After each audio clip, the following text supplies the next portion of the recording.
Hey guys, welcome to episode number 592.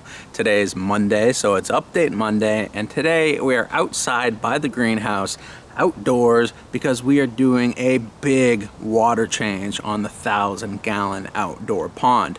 But more importantly, we've also managed to paint both the wall and the floor down in the new Fishroom build, down in the basement. We're going to take a look at that, plus a whole lot more in this video, including maybe take a look at what's going on inside the greenhouse, aka the jungle, maybe do some GoPro underwater footage, and we'll talk about the winner of the Fritz Complete that I announced in last week's video.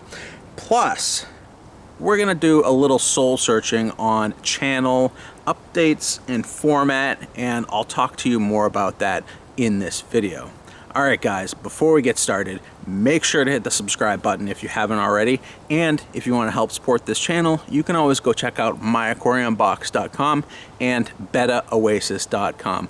Now, if you guys didn't know, there's also a website called shop.myaquariumbox.com, which has a ton of awesome botanicals, fish foods, supplies, all kinds of great stuff, and if you want to check that out, definitely do. Alright guys, we got a lot to do. This pond is draining. We're going to fill it back up, and we're going to go take a look at the basement floor and wall, all painted, nice, shiny, white, brand new. It's pretty awesome. It's been a long time working down there to get it to this point, and I can't wait to share it with you. So come along with me and learn how to be a better aquarist.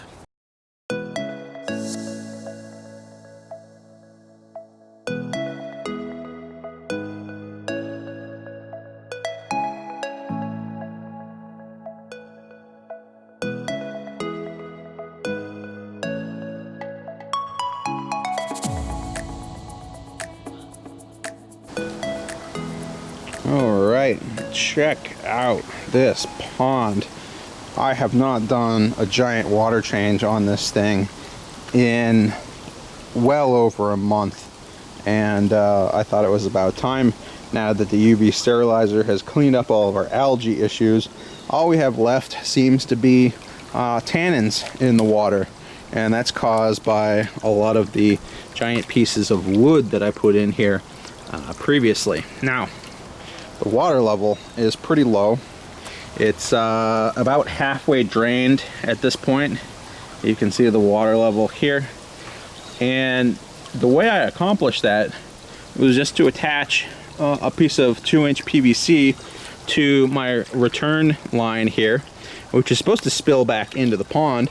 But I just attached a little 45-degree elbow and an extra piece of PVC, and that water instead is draining out here into the bushes. So I'm watering my bushes, and I was able to accomplish that because the pond itself is lower than the greenhouse and all of the filtration. So the filter in the greenhouse is all gravity fed, comes underground, and then it spills back into this pond. So by attaching that piece of PVC, it's still lower than the greenhouse where the water is coming from. So quick and easy way that I can just attach a pipe and very easily divert that water out of the system to do a big water change. And then all I have is a like a garden hose to fill that back up, and I'm going to use the Seachem Safe that I have on hand to dechlorinate the water. Now, we do have a member of the pond who's probably not too happy that we're doing a big water change, and he is our frog. This guy found the pond all by himself, and he's taken it upon himself to live here, and he's got it all to himself. There's no other frogs in here, so he's pretty happy that there's so much green floating plants out here. We got water hyacinth, we got water lettuce, and he's just having a ball out here I'm assuming he's eating all the flies and insects and stuff that are in the pond, and the goldfish are leaving him alone. So he's probably freaked out that we're doing a big water change. I don't think he's ever seen this happen before, but he's been with us in the pond for a couple weeks, and I've seen him out on the patio, I've seen him in the pond, I've seen him all over the place, but he spends the majority of his time in the greenery here. He does a pretty good job at camouflaging himself. Usually he's tucked underneath all of the water hyacinths so you can barely see him, but right now he's kind of unsure what the heck's going on. But anyways, that's what's going on out by the pond. We got this thing pretty well drained down at this point, so what I'll go ahead and do is refill it, and we'll continue on with our day.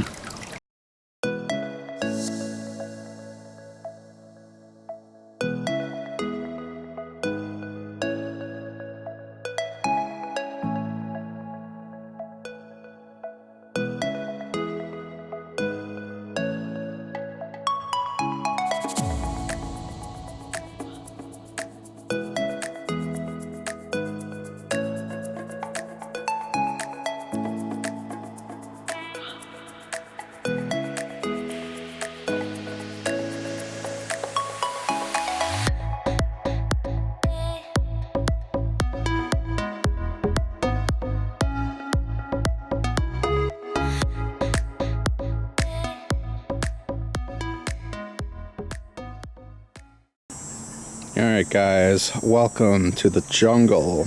We have lots of vegetables growing outside the greenhouse as well as inside the greenhouse, and I wanted to walk through those with you because it's been a few weeks since we've seen these, and obviously the growth has exploded on some of these things. So we have some summer squash, we have some zucchinis, and we have some cucumber plants that are all sort of mixed in here.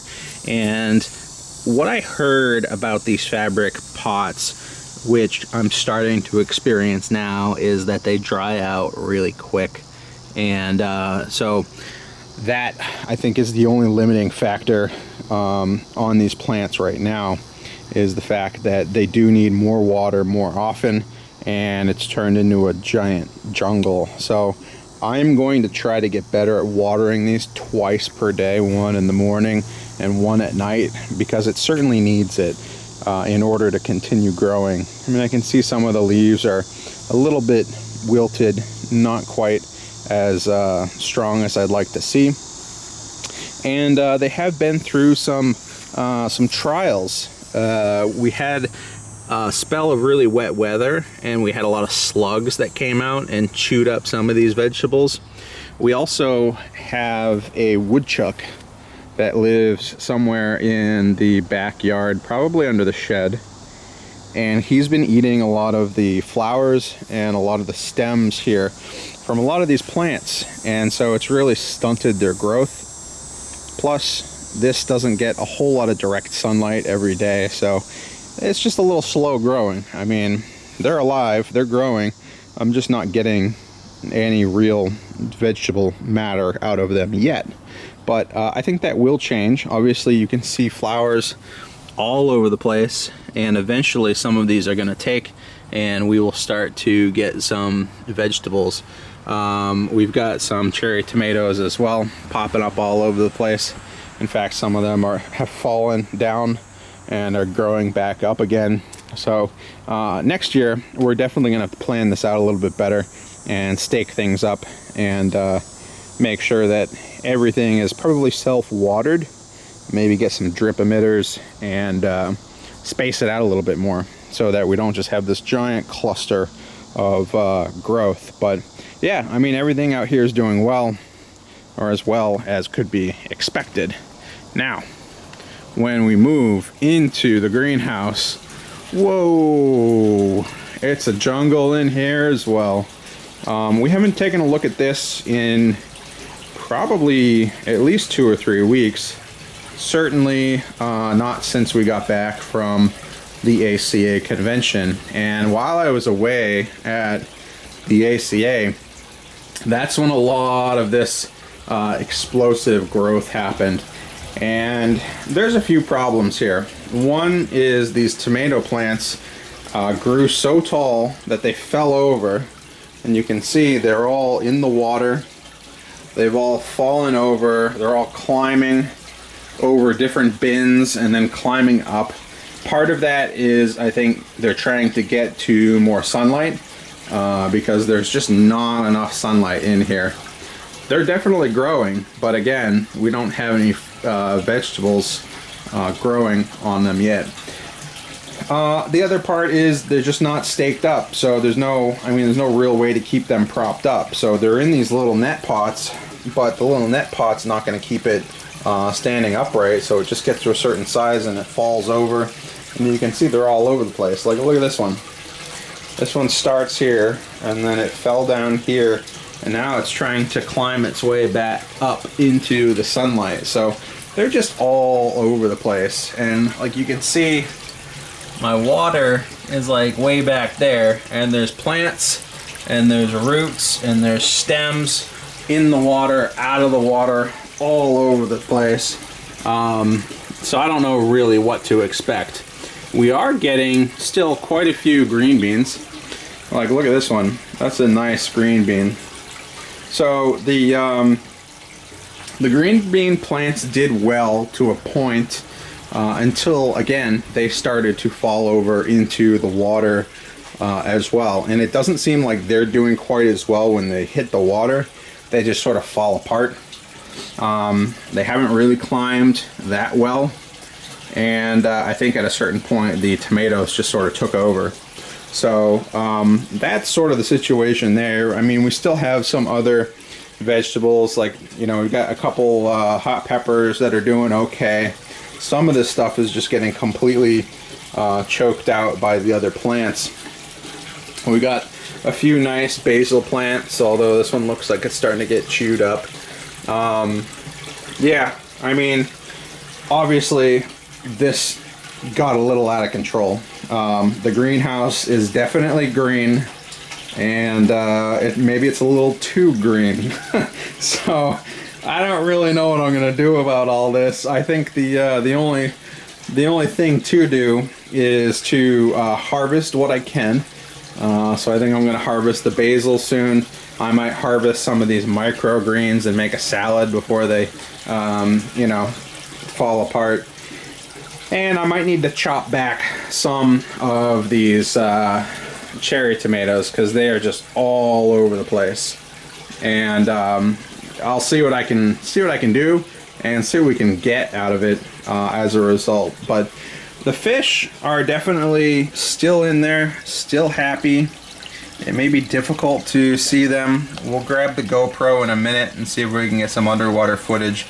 But they're definitely in there, all over the place. And sometimes it's hard to get at them. Like, the Amica splendens are in here. It's like you can tell they're ready to get fed because look at that water. Those are all fish jumping at the surface because they want to be fed. They're in there. It's just completely covered.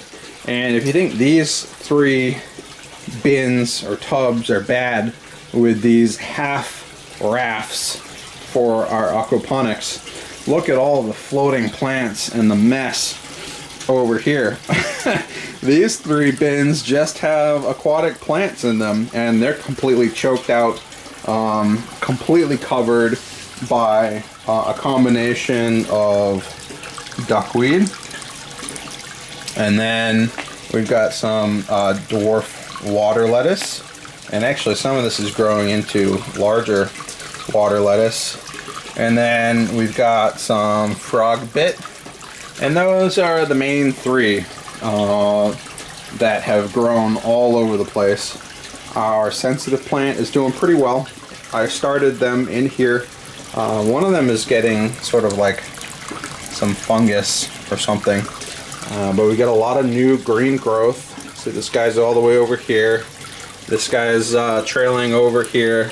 They like the stem goes underwater and then it pops up out of the water all over the place. So those are growing pretty well.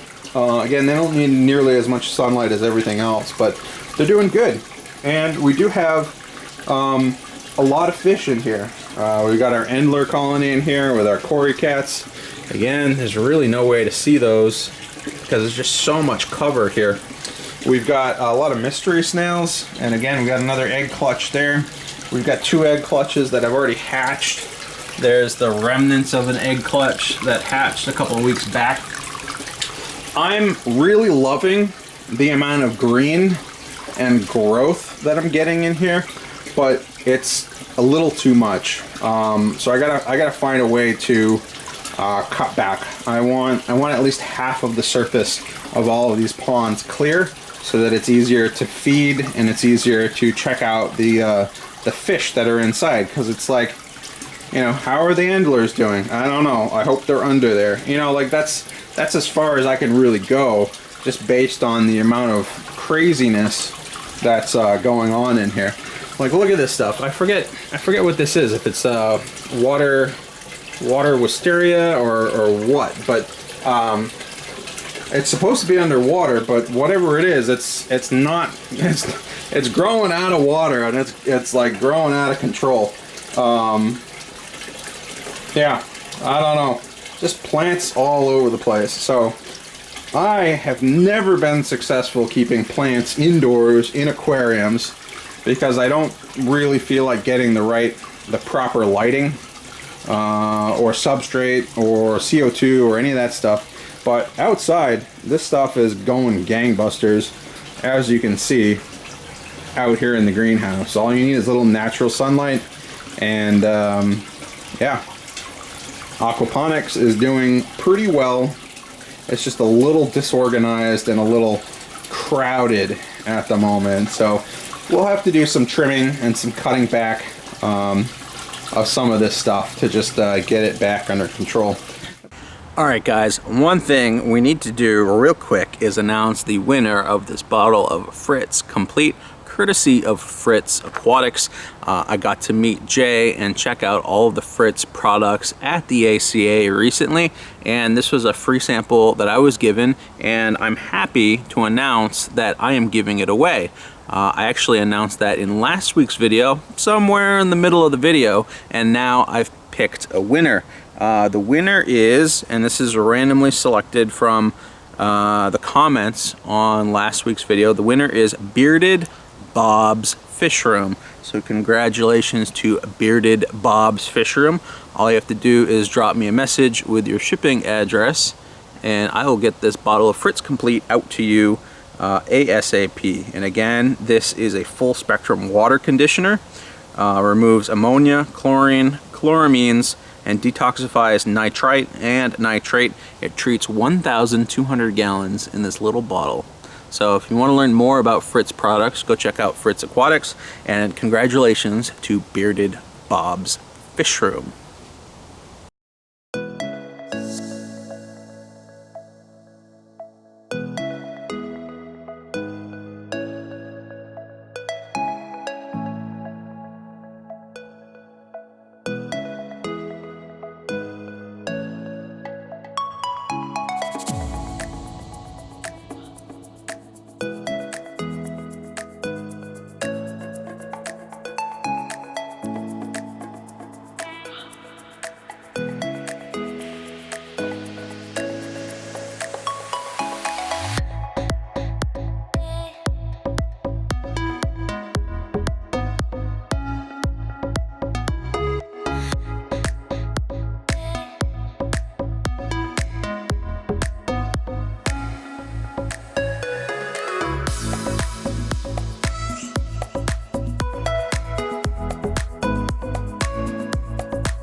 Alright guys, I have a couple special announcements to make. Now, this is episode number 592. That means we are only 8 videos away from episode number 600, which is a pretty huge milestone if you ask me. We're also creeping up on 10 million video views, which should probably happen sometime later this year. So, to celebrate 600 videos on YouTube, I need your help. I want you to record a very short clip and do my introduction for me. Just like you see in every single one of my videos, all you have to do is say, hey guys, welcome to episode number 600. And then send that video clip to me. And hopefully I will use that in the beginning of my episode number 600 video. I can't do that without you, so go do it, send it to me, and hopefully you get to see that in my video. This is an amazing community, and it's more than just me, it's more than just you, it's everyone who films videos, edits videos, watches videos, comments on videos, shares videos. None of this would be possible without all of us. So I want to celebrate the fact that there are so many people creating and consuming content. It's really what this community is all about. So help me out in celebrating episode number 600. All right, guys, and here is the future home of the Zoomed Lowboy 50-gallon fish room. We have this entire wall painted with 2 additional coats of white Drylock basement sealer, which you can see right here. We've used this stuff on plenty of aquarium projects in the past. It's a liquid latex basement sealer. Works great on the walls in your basement. Also works pretty good for DIY backgrounds. Funny that we finally got a chance to use this for its intended purpose. So we've got 2 coats of that on the wall. I believe there was already 1 or 2 coats of paint on the wall, white paint. I'm not sure what kind, if it was like a Drylock or if it was just a regular acrylic paint, but we could have up to 4 coats of paint on that wall now. The important part is that this is a liquid latex, so it creates like a barrier between the concrete and the outside world and the inside world. So works great on concrete. And then on the floor, we have 2 coats of an epoxy based basement paint. It's meant for concrete and for garages. This is the Bear concrete and garage epoxy based paint. This is just the standard white base color. Didn't have it tinted or anything. And I've got 2 coats of that down on the floor as well. The only thing I have to do is edge in on the edges between the wall and the floor with a paintbrush, and I'll do probably 2 coats of that along the edge, and then we'll be good to go to start building our stand, installing our rack, and painting our rack. We step back, you can see this is going to be quite the wall. We got a lot of homeless stuff all over the place in this room. Everything's been displaced while we're working on this wall, but this room will be put back together now that we can actually walk on the floor. So this has been down for about 24 hours, which means it should be dry enough to walk on, certainly dry enough to touch, and that is definitely the case. They recommend up to 3 days before heavy traffic on top of this, so I think that'll work just fine with our schedule, because we're going to start building that stand this week, and we'll see more about building that stand in next week's video.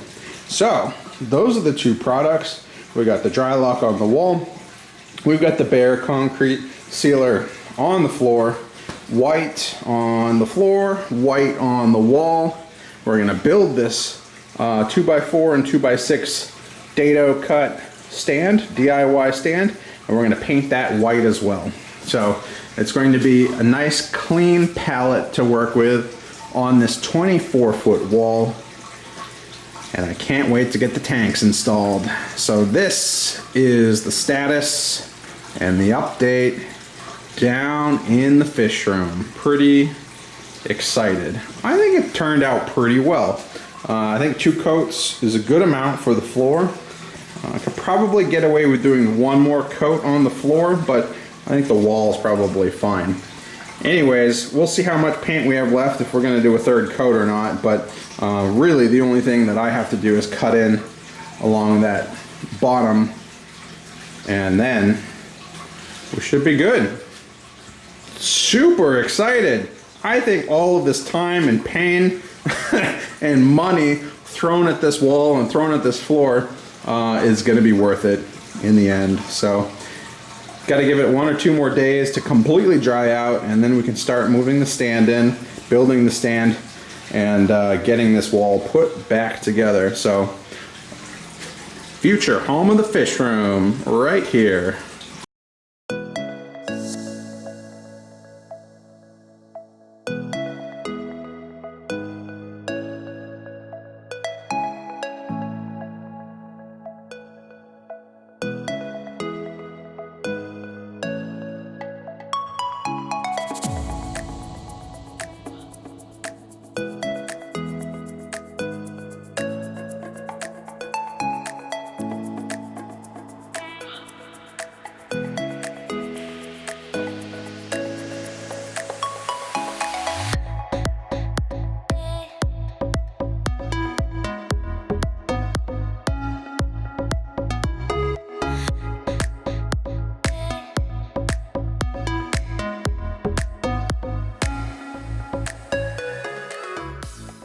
Alright guys, and that's gonna do it for this week's video. It is awesome to see progress finally happening down here in the fish room. It feels like things are moving in the right direction. I've been messing around with this floor for weeks, and I wasn't sure if anything was going to work out, but now that the paint is down on the floor, I know that it was the right move. I have lived here in this house for 5 years with the 40-gallon breeder aquarium rack system, and all of the things that I wanted to do to make that system better, that's what we're doing here. And that starts with the very floor that we're walking on and the wall that's behind the stand. So that definitely had to happen first. And I'm really happy that I went the extra mile, took the extra time, spent the extra money, and did that, because it means that anything I build on top of this from here forward, everything is prepped, everything is ready, and I'll never have to tear anything down or move it in the future. So I think it was the right move. It was a lot of work, but I think it will look awesome in the end.